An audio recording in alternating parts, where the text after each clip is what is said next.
வணக்கம். என்ன செய்தியை பார்க்க போகிறோன்னு கேட்டிங்கன்னா, ஆப்ரேஷன் மேகாலயா விஜய் நெருங்கும் ஆபத்து. இன்றைக்கி உட்காந்து செய்தியெல்லாம் படிச்சுட்டு ஒரு கன்க்ளூஷனுக்கு வர்றதுக்குள்ளே மண்டையே குழம்பி போயிடுதுங்க. எதை முதல்ல பேசுறது எதை பின்னாடி பேசுகிறதுனே நமக்கு தெரியலைங்க. அடிக்கடி நம்ம சொல்லுவோம், ஆட்சி களைய போகுதுன்னு சொல்லுவோம். ஆனால் நாம் சொன்னால் அது நடக்கிறதே கிடையாது. அதனால தான் ஆப்ரேஷன் மேகாலயா ஆட்சி களைய போகுது அப்படின்னு சொல்லாமல் விஜயை நெருங்கும் ஆபத்து அப்படின்னு சொல்லிட்டு தலைப்பு போட்டிருக்கோம். எங்கேருந்து எல்லாம் அவருக்கு ஆபத்து வருது அப்படின்ற விஷயத்த ஒவ்வொன்றா விரிவாக இந்த வீடியோவில் பார்க்கலாங்க. ஆனால் நீங்கள் ஸ்கிப் பண்ணாமல் முழுமையாக பார்த்தா தான் விஜயை எந்த அளவுக்கு ஆபத்துகள் நெருங்கி வர்றது என்ற விஷயமானது உங்களுக்கு புரியும். கூட இருக்கிறவனே காலை வாடுறான் தெரியுமா உங்களுக்கு? சரி வாங்க ஒவ்வொன்றா உடச்சி பேசுவோம். ஆனால் அதற்கு முன்பாக இது வரைக்கும் நம்ம சேனலை நீங்கள் சப்ஸ்கிரைப் பண்ணலைன்னா மறக்காமல் சப்ஸ்கிரைப் பண்ணிக்கிட்டு கொஞ்சம் சப்போர்ட் பண்ணுங்கள். முதல்ல ஆப்ரேஷன் மேகாலயா எதற்கு இந்த பெயர் வச்சுருக்காங்க அப்படின்னு பார்க்கும்பொழுது, விஜய் ஆட்சியை கவிழ்க்கணுமா, அதனால் திமுகவால் இறக்கி விடப்பட்டவர்கள் எல்லாம் ஒன்று சேர்ப்பதற்காக பயன்படுத்தப்பட்ட ஒரு குறியீடு வார்த்தை தான் ஆப்ரேஷன் மேகாலயா. ஏன் ஆப்ரேஷன் மேகாலயா என்று பேர் வச்சுருக்காங்க கேட்டிங்கன்னா, மேகாலயா மாநிலத்தில் பாஜக ஒரே ஒரு எம்எல்ஏ தான் வெற்றி பெற்றது. ஆனால் அந்த ஒரே ஒரு எம்எல்ஏ வச்சுக்கிட்டு மேகாலயாவில் ஆட்சியை பிடிச்சிட்டாங்க. அப்படின்னா எந்த அளவுக்கு அங்கே எதிர்கட்சி எம்எல்ஏக்களை விலை பேசி வாங்கியிருப்பாங்கன்னு பாருங்கள். அந்த மாதிரி தான் தமிழகத்திலும் சரி, தமிழக வெற்றி கழகத்தில் இருக்கக்கூடிய எம்எல்ஏக்களை விலை பேசி வாங்கி ஒரு ஆட்சி மாற்றத்தை ஏற்படுத்த வேண்டும் என்பதற்காக தமிழகம் முழுவதும் திமுக ஆதரவாளர்கள் திருநாவுக்கரசு என்கின்ற மூலமாக களமிறக்கப்பட்டிருக்கின்றார்கள். திருநாவுக்கரசு அவர்கள் தான் எல்லாரையும் ஒருங்கிணைத்து இந்த குதிரை பேரத்தின் மூலமாக தமிழக வெற்றிக்கழக எம்எல்ஏக்களை விலை பேசி திமுகவுக்கு ஆதரவாக உருவாக்கி நம்ம சபாநாயகருக்கு எதிராக நம்பிக்கையில்லா தீர்மானம் கொண்டு அதற்கு பிறகு ஆட்சியை கவிழ்க்க வேண்டும் என்று முயற்சி செய்திருக்கின்றார்கள். அதில் தான் இந்த கோடு வேர்டை பயன்படுத்தியிருக்காங்க. தொடர்ந்து விசாரிக்கின்ற போது ஆப்ரேஷன் மேகாலயா வெளிவந்து விட்டது. அதில் தான் முக்கிய பத்திரிகையாளர் விஜயன் அவர்கள் சிக்கியிருக்கிறாரு.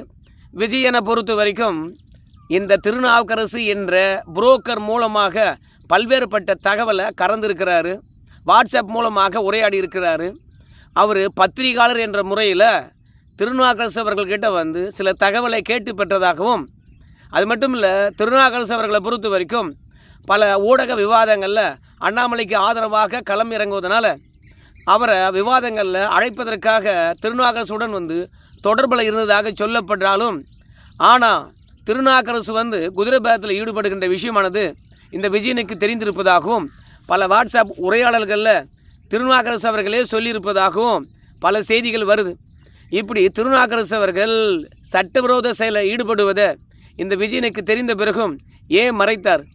எத்தனையோ விவாதங்களில் ஏதோ எடுத்து விவாதிக்கக்கூடிய இந்த விஜயன் அவர்கள் இந்த குதிரை பேரத்தை மட்டும் ஏன் மூடி மறைச்சார்? உங்களிடத்தில் திருநாவுக்கரசு அவர்கள் தொடர்பில் இருந்திருக்கிறாரு, இல்லைன்னு சொல்லலை.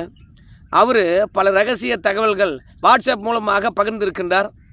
ஊடகவியலாளர் ஸ்டிங் ஆப்ரேஷன் மூலமாக உண்மையை நான் கேட்டு பெற்றேன் என்று சொன்னாலும் அந்த உண்மையை ஏன் நீ உடைச்சி பேசலை? அதனால் இன்வெஸ்டிகேஷன் ஜேர்னலிசம் என்று சொல்லிட்டு திருநாவுக்கரசு அவர்கள் இந்த ஆட்சிக்கு எதிராக என்ன பண்ணிட்டு இருக்கார் என்ற விஷயத்தை ஒரு செய்தியாக போட்டிருக்கலாமே.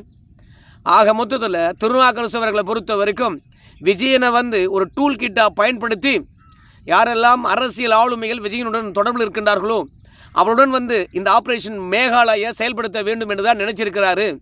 அதனால் இந்த விஜயனும் திருநாவுக்கரசு அவர்களும் கூட்டு களவாணி தான். உண்மையை மறைத்ததனாலேயே அவர் குற்றவாளி ஆகிறார். அதனால் விஜயனை விசாரிக்கின்ற போது அவர்கிட்ட இருக்கக்கூடிய எலக்ட்ரானிக் எவிடன்ஸ்லாம் முதல்ல காவல்துறையினர் கேதர் பண்ணுவாங்க. அப்படி தான் பத்திரிகையாளர் நம்ம விஜயனிடத்திலும் சரி செல்போனை பெற்றிருக்கின்றார்கள். இதெல்லாம் விசாரிக்கின்ற முறையில் ஒரு பகுதி தான். அவர் அடித்தாங்களா வச்சாங்களா, நாகரிகமாக சம்மன் அனுப்பி ஆஜராக சொல்லி மரியாதையாக நடத்தித்தானே விசாரித்தாங்க. ஆனால் பத்திரிகையாளரை ஒடுக்கின்றீர்களா அடக்குகின்றீர்களா அப்படின்னு சொன்னால் என்ன அர்த்தம்? ஒரு விஜயன் என்கின்றவர் குற்றவாளி என்று அறியப்பட்டு காவல்துறையினால் விசாரிக்கக்கூடியவருடன் தொடர்பில் இருந்திருக்கிறார். இப்போ புதிய தலைமுறை தொலைக்காட்சியானது என்ன பண்ணியிருக்கணும்? ஏம்பா விஜயா, சட்டவிரோதமானவருடன் நீ தொடர்பில் இருந்திருக்கிறியா? உனக்கு எனக்கும் உறவே இல்லை, நீ நல்லவன் என்று நிரூபித்து விட்டு வா அப்படின்னு அவரை பதவி விட்டு தூக்கிடுங்கமா இல்லையா? இல்லை அந்த விஜயன்கிட்ட வந்து காரணத்தை அந்த தொலைக்காட்சி நிறுவனம் கேட்டிருக்கணுமா இல்லையா? மொத்தத்தில் அந்த விஜயனை காப்பாற்றுகின்ற மாதிரியே வந்து அரசியல் தலைவர்கிட்டலாம் போய் கருத்து கேட்டு இன்றைக்கி திடீர்னு விஜயன் என்னவோ உத்தம மாதிரி செய்தியை போடுறீங்களே அப்படின்னு பல பேர் கேட்குறாங்க. இந்த செய்தியாளருக்கு அநீதி நடந்து விட்டது என்று சொல்கிறீங்களேப்பா. ஆனால் உண்மையிலே வந்து சவுக்கு சங்கர் கைது செய்கின்ற போதும், பிலிப்ஸ் ஜெரால்ட் அவர்கள் கைது செய்யப்படுகின்ற போதும், மாரிதாஸ் அவர்கள் கைது செய்கின்ற போதும் யாராவது ஒருத்தர் பேசுனீங்களாப்பா? அதனால் பத்திரிகையாளர்களை முடக்குகின்றார்கள், கைது செய்கின்றார்கள் என்று கதறுகின்ற இவங்கெல்லாம் நடுநிலையாளர்கள் கிடையாது. ஒட்டுமொத்தமாக திமுக கைகூலிகள். இந்த விஜயன் அவர்களை பொறுத்த வரைக்கும் திமுகவுடைய கொத்தடிமை. இன்றைக்கி பத்திரிகை மன்றம் என்று இருக்கிறதே, அந்த பத்திரிகை மன்றமானது ஒட்டுமொத்தமாக திமுக நிர்வாகிகளால் நிரம்பி இருக்குது. அவங்க இப்படி தான் செய்தியை திரிப்பாங்க, திருத்தி போடுவாங்க. அதனால் இந்த திசை திருப்புகின்ற அரசியலெல்லாம் காவல்துறை ஒன்றும் பண்ணாது. நாங்கள் போகின்ற பாதை சரியானது தான். அதனால் ஆப்ரேஷன் மேகாலயாவில் இன்னும் யாரெல்லாம் தொடர்பில் இருக்காங்களோ அவங்கெல்லாம் கண்டுபிடிக்க விடமாட்டோம் அப்படின்னு காவல்துறை களத்தில் இறங்கி இருக்கிறது. கண்ணியமாக நடத்துகிறோமா, அதுதான் முக்கியம். அதை விட்டு ஐயோ ஒடுக்குறாங்க, அடிக்கிறாங்க, பிடிக்கிறாங்க அப்படின்னு என்ன அர்த்தம்? பத்திரிகையாளர் குற்றமே செய்ய மாட்டாரா? பத்திரிகையாளர் குற்றம் செய்தால் அவர் விசாரிக்கவே கூடாதா? என்னை தொட்டில் வச்சு ஆட்டணுமா அப்படின்னு கேட்குறாங்க. அது மட்டும் கிடையாது, இந்த ஆட்சி குதிரை பேரத்தின் மூலமாக கவிழுமா அப்படின்னு கேட்கும்போது இன்றைக்கி திமுகவில் இருக்கக்கூடிய முக்கிய புள்ளி அனிதா ராதாகிருஷ்ணன் அவர்கள் இந்த ஆட்சி எப்படி களைய போகுது என்ற விஷயத்தை சொல்கிறார். கேட்டு வாங்க. நான் எப்பொழுதும் சொல்வேன், இன்னும் 6 மாத காலத்தில் திராவிட முன்னேற்ற கழகத்தினுடைய ஆட்சி தமிழகத்திலே மலரும். நான் சொல்வதை புரிந்தால் புரிந்து கொள்ளட்டும், தெரிந்தால் தெரிந்து கொள்ளட்டும். நேற்றைய தினம் பெருந்தலைவர் காமராஜர் அவர்களுடைய பிறந்த விழாவிலே தூத்துக்குடியிலே மாலை அணிவித்தேன். அங்கே பத்திரிகையாளர்கள்லாம் கேள்வி கேட்டார்கள். கேள்வி கேட்கின்ற போது இங்கே தவகவுடைய சட்டமன்ற உறுப்பினர்களெல்லாம் நீங்கள் அழைக்கின்றீர்கள், கூப்பிடுகின்றீர்கள் என்று சொல்கிறார்கள், உங்கள் கட்சி கூப்பிடுகின்றது என்று சொன்னார்கள். நான் சொன்னேன், அதுவல்ல, இன்றைக்கு தவகவுடைய எம்எல்ஏக்கள்னா எப்போ ஓடலான்னு காத்திருக்கான். அதை தடுக்கிறதுக்காக எங்களை காட்டி அவனை பயமுறுத்துறான். இதுதான் எங்களை பிடிக்கிற மாதிரி பிடித்தா அவன் பயந்து இருப்பான். அதாவது தமிழக வெற்றி கழகத்தில் இருக்கக்கூடிய சட்டமன்ற உறுப்பினர்கள் நாங்கள் அழைக்காம எங்களுடன் வரப்போகிறாங்க. ஏன் தெரியுமா? இன்னும் போக போக இந்த ஆட்சியின் மீதும் அதோட ஜோசப் விஜய் மீதும் நம்பிக்கை இழந்து விடுவார்கள். அதனால் இந்த கட்சி நம்பி இருந்தோம்னா நாளைக்கு தேர மாட்டோம் என்பதனால திமுகவுடன் அவங்களா வந்துடுவாங்க. அதற்கு பிறகு ஆட்சி மாற்றம் ஏற்படும் அப்படின்னு அனிதா ராதாகிருஷ்ணன் வந்து சொல்கிறார். எப்படிப்பா தவேகாக்காரங்க திமுகவை நாடி வருவாங்க அப்படின்னு சொல்லும்போது அதுக்கு 2 விதமாக பதிலளிக்கின்றார்கள். ஒன்று, தவேகாவில் போய் எம்எல்ஏ ஆகியிருக்கும் அத்தனை பேரும் திமுக விசுவாசிகள் தான். ஏன்னா தவேகாவில் போட்டி போகிறதுக்கு ஆள் கிடையாது. அதிமுக திமுகலேருந்து தான் போயிருக்காங்க. ஸோ பேச வேண்டிய விஷயத்தில் பேசினா அதே மாதிரி எந்த ஒரு சட்டமன்ற உறுப்பினராக இருந்தாலும் சரி எதிர்பார்ப்புகள் அதிகமாக இருக்கும். அந்த எதிர்பார்ப்புகள் பொய்யாகின்ற போது ஆட்டோமேட்டிக்காக வந்து திமுக அதெல்லாம் செஞ்சு தரேன்னு சொன்னால் வந்துடுவாங்க இல்லையா? அதனால தான் காலங்கள் மாற மாற அவங்களே தானாக வருவாங்க. ஏன்னா எங்கிட்டு போனவங்க தானே, எங்கள் விசுவாசம் இருக்காதேன்னா. எந்த ஊருக்கு போனாலும் சரி நம்ம சொந்த ஊரை மறந்துடுவோமா? சொர்க்கமே என்றாலும் அந்த பாட்டை கேட்டிருக்கீங்களா? அந்த மாதிரி தாய் கழகத்தை மறந்துடுவாங்களா? அனிதா ராதாகிருஷ்ணன் அவர்கள் வந்து நேற்று மேடையில் பேசுகின்ற பொழுது கூட அதிமுகவை யாராலும் அழிக்க முடியாதியா, எம்ஜிஆரால் தொடங்கப்பட்டது, ஜெயலலிதா அவர்களால் கட்டி காப்பாற்றப்பட்டது, அந்த கட்சி தமிழக வெற்றி கழகத்தினால் அழிக்க முடியாது அப்படின்னு அழுத்தம் திருத்தமாக சொல்கிறார். ஏன்னா அவர் அதிமுகலேருந்து வந்தவர். நீ எம்ஜிஆரா என்று விஜயை கேட்குறாரு. எம்ஜிஆர் எந்த மாதிரியான நடந்துக்கிட்டார் தெரியுமா? தன்னுடைய சொத்து மொத்தத்தையும் தமிழ்நாட்டு மற்றும் தமிழ்நாட்டு மக்களுக்கு கொடுத்துட்டு போனார். அது மட்டும் கிடையாது, எம்ஜிஆர் ஆதியிலிருந்தே திமுகவுடன் இருந்தார், பொருளாளராக இருந்தார். அது மட்டும் இல்லை, சின்ன சின்ன தொழிலாளர்களுக்கு கூட தான் சொந்த காசில் ரிக்ஷாலாம் வாங்கி கொடுத்ததெல்லாம் பேசுகிறார். இப்படி மக்கள் அன்பை பெற்று தொடங்கின அதிமுக நீ அழிச்சிடுவா அப்படின்னு தன்னுடைய தாய் கழகத்தை பற்றி பெருமைப்பட பேசுகிறாரு. அதிமுக தொண்டர்களை பொறுத்த வரைக்கும் தவேகா பக்கம் நிற்க மாட்டாங்க, திமுக பக்கம் தான் நிற்பாங்க அப்படின்னு அழுத்தம் திருத்தமாக அனிதா ராதாகிருஷ்ணன் சொல்கிறார். அதனால் அதிமுகவை எந்த கொம்பனாலும் அழிக்க முடியாது அப்படின்னு சொல்கிறாரு. ஸோ அதனால் திமுக அதிமுகலேருந்து தான் நிறைய பேர் போய் சீட்டு வாங்கி வெற்றி பெற்றிருக்கின்றார்கள். கிட்டத்தட்ட 59 பேர் அப்படி வெற்றி பெற்றிருக்கின்றார்கள். அவங்கெல்லாம் தானாக வரப்போகிறாங்க அப்படின்னு சொல்கிறாங்க. அது மட்டும் இல்லை, ஏற்கனவே அங்கே இருக்கின்ற எம்எல்ஏக்களை பொறுத்த வரைக்கும் மாவட்ட செயலாளர் பதவி கேட்டுட்டு இருக்காங்க. 2வது பல பேர் அமைச்சர் பதவியை கேட்டுகிட்டே இருக்காங்க. அது 2ம் புஷியானவர்கள் நிறைவேற்றி தருகின்றேன் என்று வாக்குறுதி கொடுத்துருக்காரு. இது வரைக்கும் நிறைவேற்ற மாதிரி தெரியல. அதிமுகவிலிருந்து தேர்தலுக்கு பிறகு போன பெரும்புள்ளிகள் தவேக்கா எம்எல்ஏக்களை எல்லாம் மீறி அமைச்சரை எல்லாம் மீறி மச்சான் கவலைப்படாத, உனக்கு என்ன வேணும், கல்குவாரி வேணுமா நான் வச்சு தரேன் அப்படின்னு பர்வேஷ் அவர்களே வந்து விஜயபாஸ்கர் அவர்கள் தன் கைக்குள்ளே போட்டுக்கிட்டு கல்லா காட்டுறதெல்லாம் நல்லா தெரியுது. அது மட்டும் இல்லை, அமைச்சருடைய பெற்றோர்கள்லாம் களத்தில் இறங்கி கலெக்ஷன் பண்ண ஆரம்பித்து விட்டார்களாம். அமைச்சர் பெருமக்களை வந்து தன்னுடைய பிஏக்கள் மூலமாக எப்படியெல்லாம் லஞ்சம் வாங்க முடியுமோ அப்படிலாம் லஞ்சம் வாங்க ஆரம்பிச்சிட்டாங்களாம். இதெல்லாம் என்ன தெரியுதுன்னு கேட்டிங்கன்னா, விஜயை நம்பினா வேலைக்கு ஆகாது. கொஞ்சமேனும் நம்ம சம்பாரிச்சாதான் அடுத்த தேர்தலில் சீட்டு கொடுப்பாங்க. இந்த தேர்தலில் வேணுமானா காசு இல்லாமல் ஓட்டு போடலாம், ஆனால் அடுத்த தேர்தலில் நிச்சயமாக காசு இல்லாத ஓட்டு போடுவாங்களா, அதெல்லாம் வேலைக்கு ஆகாது அப்படின்னு நினச்சிட்டாங்க பொழுது 2 மாதத்துலேயே வந்து அவங்க கல்லா கட்ட ஆரம்பிச்சிட்டாங்க.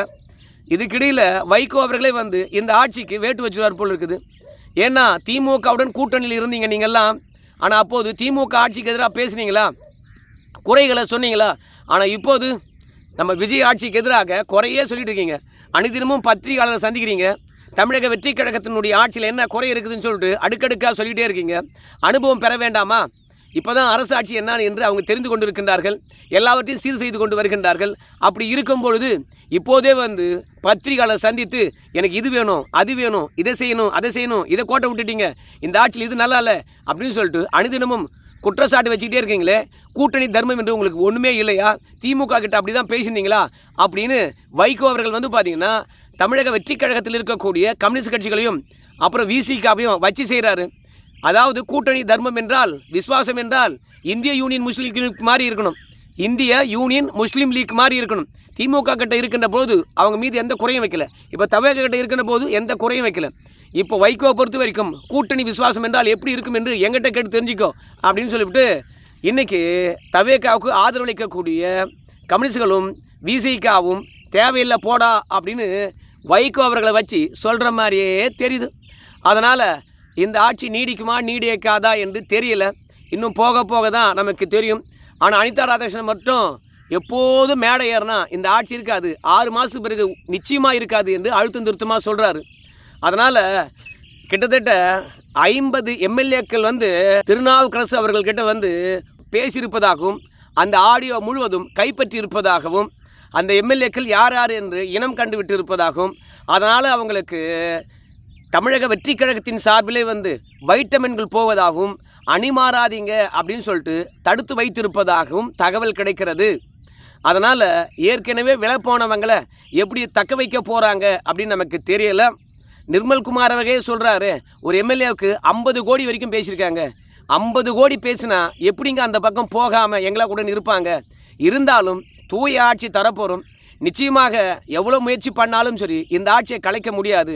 திமுக நேற்று வரைக்கும் இந்த வேலையை பார்த்துட்டு இருக்காங்க, ஆனால் நிச்சயமாக விடமாட்டோம் அப்படின்னு சொல்லிட்டு இந்த குதிரை பேரத்தை பற்றி நிர்மல்குமார் அவர்களும் சொல்கிறார். 50 கோடி விலை பேசினா யாரும் தாவ மாட்டாங்க அப்படின்னு நிர்மல்குமார் அவர்கள் சொல்லுகின்ற போது ஏதோ ஒரு மாற்றம் 6 மாதத்துக்குள்ளே வரப்போகுது அப்படின்னு மட்டும் நல்லா தெரியுது. எடப்பாடி பழனிசாமியும் சூசகமாக தெரிவித்தார், இப்போதைக்கு எதையும் வெளிப்படையாக சொல்ல முடியாது, போக போக பாருங்க என்ன நடக்க போகுதுன்னு சொல்லிட்டு அப்போ சொல்கிற நேரம் வரும்போதுன்னாரு. ஒருவேளை குதிரை பேரத்தை தான் சொன்னாரா இல்லை ஆப்ரேஷன் மேகாலயா பற்றி தான் சொன்னாரா? இந்த வீடியோவில் ஆப்ரேஷன் மேகாலயா மட்டுமே பேசியிருக்கிறேன், மற்ற விஷயங்கள்லாம் இன்னொரு வீடியோவில் சேர்த்து பேசுவோம். நன்றி நண்பர்களே.